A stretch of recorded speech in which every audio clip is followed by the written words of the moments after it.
Hi, இன்றைக்கி பார்க்க போகிறது வந்து நியூ கன்சர்வேட்டிசம் ஆஃப்டர் 1815. ஓகே, நெப்போலியனை வந்து டிஃபீட் அவனை தோக்கடிச்சதுக்கப்புறம் யூரோப்பியன் கவர்மெண்ட் என்ன பண்ணுறாங்க அப்படின்னா மறுபடியும் அந்த கன்சர்வேட்டிவ் பழைய மொனார்கி ஃபார்ம்க்கே வந்து போகணும் அப்படிங்கிறது ஆசைப்பட்றாங்க.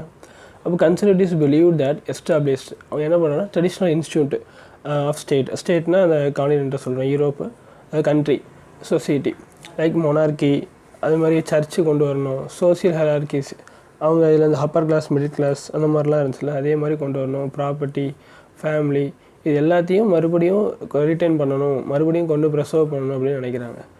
மோஸ்ட் ஆஃப் கன்சர்வேட்டிவ்ஸ் என்ன சொல்கிறாங்கன்னா did not propose return to society of pre revolutionary days. எல்லாருமே என்ன சொல்கிறாங்கன்னா ரெவல்யூஷனரி டேஸ்க்கு முன்னாடி, ஃப்ரெஞ்சு ரெவல்யூஷன்ஸ்க்கு முன்னாடி எப்படி இருந்துச்சோ அதே மாதிரிலாம் வேணாம்.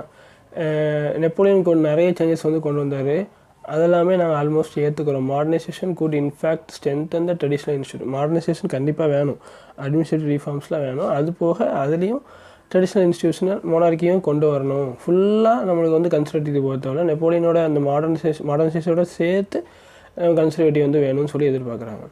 It could make state power more effective and strong. இந்த மாதிரி கொண்டு வரும்போது அந்த கன்சர்வேட்டிசம் வந்து ரொம்ப எஃபெக்டிவாகவும் ஸ்ட்ராங்காகவும் இருக்குன்னு சொல்லி நம்புகிறாங்க. மாடர்ன் ஆர்மி, இந்த எஃபிஷியன்ட் பியூரோக்ரசி என்னெல்லாம் வேணும்னா ஒரு மாடர்ன் ஆர்மி வேணும், எஃபிஷியன்ட் பியூரோக்ரசி அப்படிங்கிறது அட்மினிஸ்ட்ரேட்டிவ் ஒர்க் பண்ணுறவங்க, டைனமிக் எக்கனாமி நல்லா ஸ்ட்ராங்காக இருக்கணும், ஃபெடரல் சிஸ்டம், அடிமை, ஓகே, அந்த நில பிரதித்துவம் சொல்லுவோம், லேண்ட்லார்ட் மெத்தடு, அடிமை, அதை எல்லாத்தையுமே என்ன பண்ணிடணும் அப்படின்னா ஒழிச்சிடணும். ஒழிச்சாதான் என்ன ஆகும்னா ஆட்டோக்ராட்டிக் மோனார்கி வந்து நல்ல பயங்கர ஸ்ட்ரென்த்தாக இருக்கும்னு சொல்லி நியூ கன்சர்வேட்டிவத்தை வந்து ஃபாலோ பண்ணுறவங்க வந்து சொல்கிறாங்க. In 1815, representative of Euro power யாரானா பிரிட்டன், ரஷ்யா, புருஷியா, ஆஸ்திரேலியா இவங்க எல்லோரும் சேர்ந்து தான் நெப்போலியன் வந்து தோக்கடிச்சிட்டு அவங்க எந்த இடத்த ஒரு மீட் பண்ணுறாங்க அப்படின்னா வியனாவில் மீட் பண்ணி, யூரோப்பில் உள்ள வியனாவில் மீட் பண்ணி அவங்க ஒரு அதை தான் ட்ரீட்டி ஆஃப் வியனா 1815 சொல்லுவோம். காங்கிரஸ் ஆஃப் ஹோஸ்ட், அந்த காங்கிரஸுங்கிறது மீட்டிங், அதை யார் வந்து வழி நடத்தினா அப்படின்னா ஆஸ்திரேலியன் சான்சலர் டியூக் மெட்டர்னிச். டியூக் அப்படிங்கிறது வந்து ஒரு போஸ்ட் நேம், சரி, மெட்டர்னிச்சுங்கிறது அவரோட நேம். டெடிகேட்ஸ்னு மெம்பர், அவங்க என்ன பண்ணுறாங்க டிடி ஆஃப் வியனா 1815 வந்து அப்ஜெக்ட், அதோட அப்ஜெக்ட் என்ன அப்படின்னா undoing the most changes that come about in Europe during the Napoleon வார்.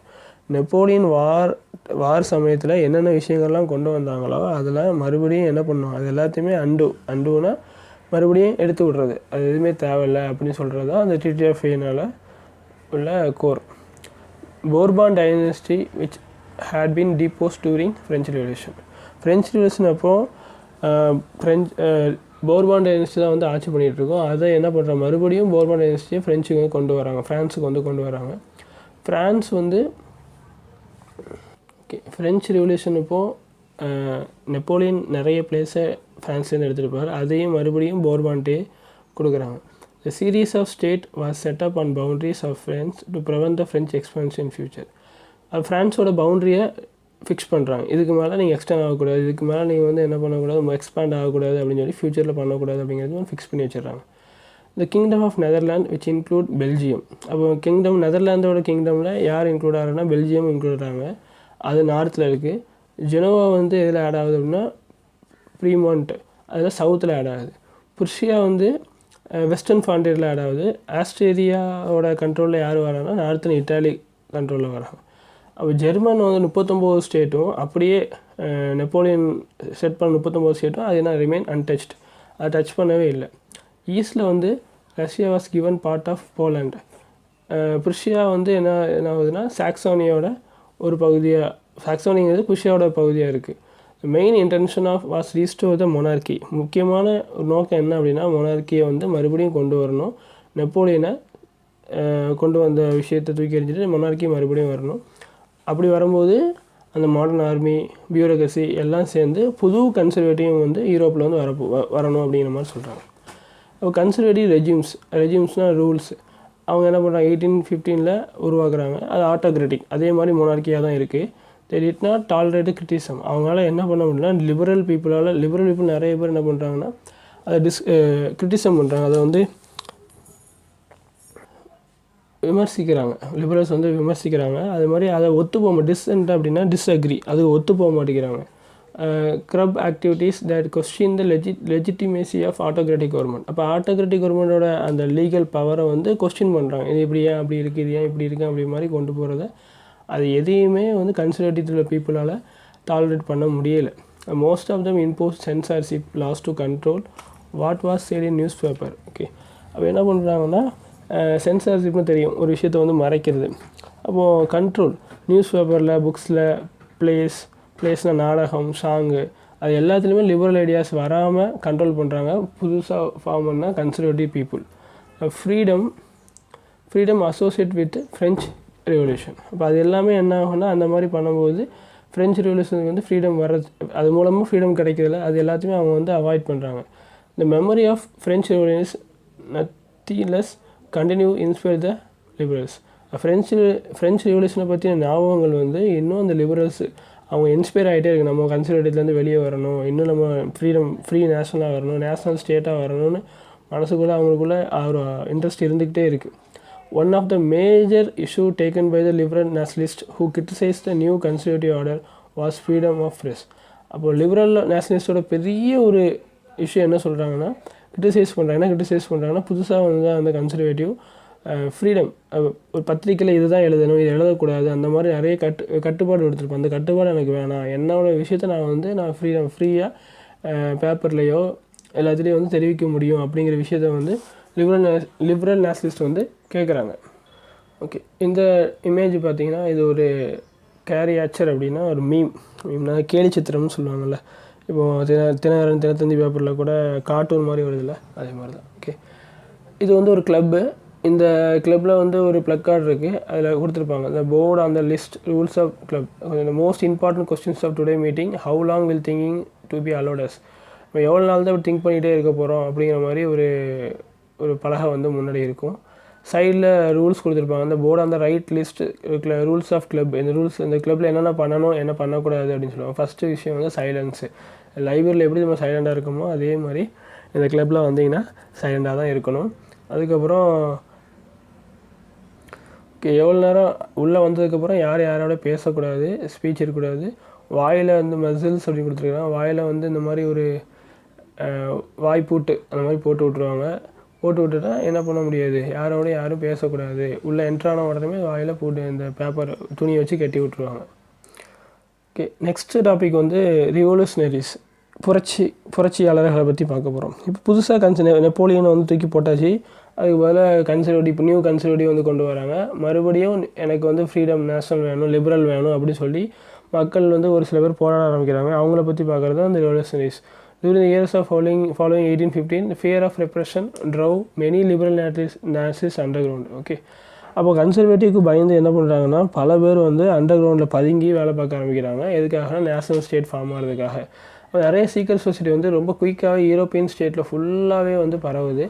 அப்போ எதுக்காக பண்ணுறாங்கன்னா யூரோப்பியன் சீக்ரெட் சொசைட்டியோட வேலையை புதுசாக புரட்சியாளர்களை வந்து கேன்வாஸ் பண்ணி அவங்கள ட்ரெயின் பண்ணி அவங்களோட ஐடியாஸை ஸ்ப்ரெட் பண்ணி மக்களை வந்து புரட்சியை நோக்கி போய் யுனைடெட் நேஷனல் ஸ்டேட்டை வந்து மாறணும் அப்படிங்கிற ஐடியாஸை வந்து ஸ்ப்ரெட் பண்ணுவாங்க.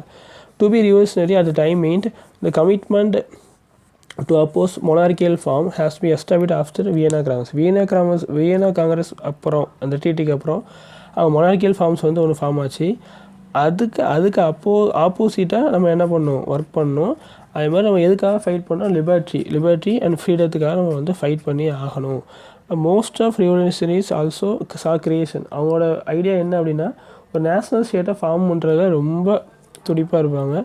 அதுதான் அவங்களோட ஸ்ட்ரகிளோட முக்கியமான ஒரு குறிக்கோள், ஒரு நெசசரியான ஒரு விஷயம் அப்படிங்கிற மாதிரி அவங்க சொல்லுவாங்க. One such individual was Italian revolutionary Giuseppe Mazzini. அவர் வந்து எங்கே பிறந்தாலும் ஜெனோவாவில் பிறந்திருப்பார். 1805 வந்து பிறந்திருக்காரு. அவர் வந்து கார்போனி சீக்ரெட் சொசைட்டியில் வந்து மெம்பராக இருப்பார். அவரோட ஏஜ் 24 வயசு. அவர் என்ன பண்ணுறாரு, sent into exile. Okay, exile அப்படின்னா நாடு கடத்துகிறாங்க. 1831 அவரை லிகோரியா அப்படிங்கிற இடத்துல ஒரு புரட்சி பண்ணனால அவர் என்ன பண்ணுறாங்கன்னா கன்சர்வேட்டிவ் பீப்புள் அவரை நாடு கடத்தி விட்டுறாங்க. அதுக்கப்புறம் அவர் தொடர்ந்து ஒரு 2 அண்டர் கிரவுண்ட் சொசைட்டிலையும் மெம்பர் ஆகிறாரு. மெம்பரில் அவர் உருவாக்குறாரு. ஒன்று வந்து யங் இட்டாலியன் மெத்தலிஸ், இன்னொன்று யங் யூரோப்பியன் பெரின்.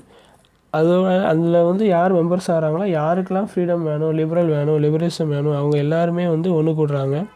எங்கேருந்து அந்த மக்கள் வராங்கன்னா, அந்த மெம்பர்ஸ் வராங்கன்னா போலாந்து, ஃப்ரான்ஸ், இட்டாலி, ஜெர்மன் ஸ்டேட்லேருந்து வராங்க. மசினி என்ன நம்புறாரு அப்படின்னா, காடோட நேச்சரே வந்து நேஷ்னல் ஸ்டேட்டு தான், அதுதான் வந்து இயற்கை அப்படிங்கிற மாதிரி அவர் நினைக்கிறாரு. Italy could not continue the patchwork of small state and kingdom. இதுக்கப்புறம் இட்டாலி வந்து நிறைய கிங்டமாக வந்து ஒர்க் பண்ணக்கூடாது, கிங்டமாக வந்து செயல்படக்கூடாது, ஒரு நேஷ்னல் ஸ்டேட்டாக ஒர்க் ஆகணும். அதுவும் ஒரு unified republic with wide alliance of nation, நிறைய நேஷன்ஸ் சேர்ந்து ஒரு குடியரசாக வந்து இருக்கணும் அப்படின்னு சொல்லி அந்த அலையன்ஸில் உள்ளவங்க மீன்ஸ் ரெவல்யூஷனரி செக்யூர் சொசைட்டியில் உள்ளவங்க வந்து விரும்புகிறாங்க. This unification alone could basis of Italian liberty. இந்த மாதிரி ஒரு யூனிஃபிகேஷன் தான் வந்து இட்டாலியோட லிபர்ட்டிக்கோட அடிப்படை அப்படின்னு சொல்கிறாங்க. இட்டாலி ஃப்ரீடம் ஆகிறதுக்கு ஒரு அடிப்படைன்னு சொல்கிறாங்க. Following is model secret society was setup in Germany. இதே மாதிரி இட்டாலியில் எப்படி சீக்ரெட் சொசைட்டி ஃபார்ம் பண்ணாங்களோ இதே மாதிரி ஜெர்மனி, ஃப்ரான்ஸ், சுவிட்சர்லாந்து, போலாந்து இங்கே எல்லா இடமுமே இந்த சீக்ரெட் சொசைட்டி வந்து மேக் பண்ணுறாங்க. Mazini ரெண்டல்னஸ் opposition to monarchy. அவர் என்ன பண்ணுறாருன்னா கண்டினியூஸாக என்ன பண்ணுறாரு, அப்போஸ் பண்ணிக்கிட்டே இருக்கார், மொனார்கிக்கு வந்து அப்போஸ் பண்ணிக்கிட்டே இருக்கார். ஓகே, அவரோட விஷன், அவரோட எய்ம் என்ன அப்படின்னா டெமோக்ராட்டிக் ரிப்பப்ளிக் தான் கொண்டு வரணும் அப்படின்னு கொண்டு வர்றாரு. இப்படி மாதிரி பண்ணும்போது யார் அச்சுறுத்துறாங்க அப்படின்னா ஃப்ரெட் அண்ட் பயமுடுத்துறாங்க. கன்சர்வேட்டிவ் ஒரு பெரிய பயம் வருது, இந்த சீக்ரெட் சொசைட்டி இந்த அளவுக்கு ரொம்ப ஆக்டிவாக இருக்கிறாங்களே அப்படின்ட்டு பயங்கரமாக பயப்படுறாங்க. லாஸ்ட்டில் Metternich described him the most dangerous enemy of our social ஆர்டர்னு சொல்கிறாங்க. மசினியை வந்து ஒரு முக்கியமான எனிமி அப்படின்னு சொல்லிட்டு சொல்கிறாரு. மெட்டர்னிச் யார் அப்படின்னா இந்த வியன்னா காங்கிரஸ் லீட் பண்ண ஒரு ஆள் தான் மெட்டர்னிச். ஓகே, இந்த இமேஜ் பார்த்தீங்கன்னா மசினி உட்காந்துருப்பார், அவர் தான் மசினி. அவர் யங் யூரோப் அவரை உருவாக்கும் போது யங் யூரோப் பெரின். ஓகே, நெக்ஸ்ட் டாப்பிக்கில் வந்து நம்ம ஏஜ் ஆஃப் ரெவல்யூஷனரிஸ் பார்க்கலாம். தேங்க்யூ.